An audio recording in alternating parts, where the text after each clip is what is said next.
Why is this such an issue? Well, because your Silverado was designed to carry a certain amount of weight. Exceed that limitation, and don't be surprised when the vehicle doesn't handle like it once did. Are you wanting to build a Silverado that can actually carry a good amount of weight?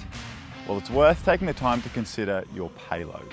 So your payload is your carrying capacity, and that's the difference between the legal weight the vehicle can carry and the weight of the vehicle itself. That's the weight that is remaining.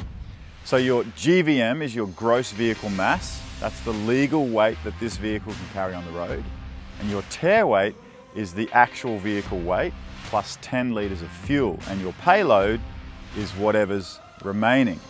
One of the other common terms you'll hear when talking about weights is your gross combined mass, which is your GCM, and that's the legal weight of the vehicle plus the weight of whatever the vehicle is towing.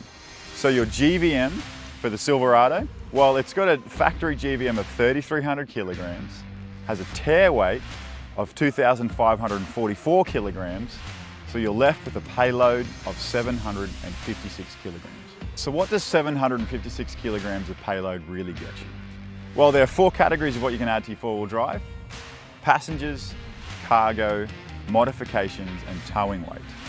Passengers, let's say you're traveling with 4 adults or a family, 2 adults and 2 or 3 kids, that's fine. Looking at your cargo, let's say you've got a full tank of fuel, roof racks with a handful of accessories, a second battery setup, and some bags in the back. Now, if that's all you're adding onto the vehicle, you're only around 620 kilograms. However, you haven't really added that much to the Silverado yet. Let's look at modifications and towing weight.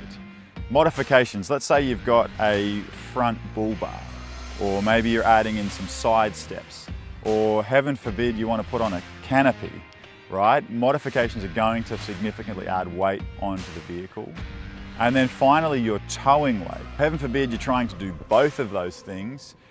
Your payload is going to be around 1.5 tonne, and that's nearly double the payload from factory. And that's why our GVM upgrades make so much sense. Our light duty upgrades come in at 3.65 and 3.85 tonne, and our heavy duty are available at 4.2 and 4.49 tonne. If you want to have a bit more of a look at those, jump over to our GVM upgrades video.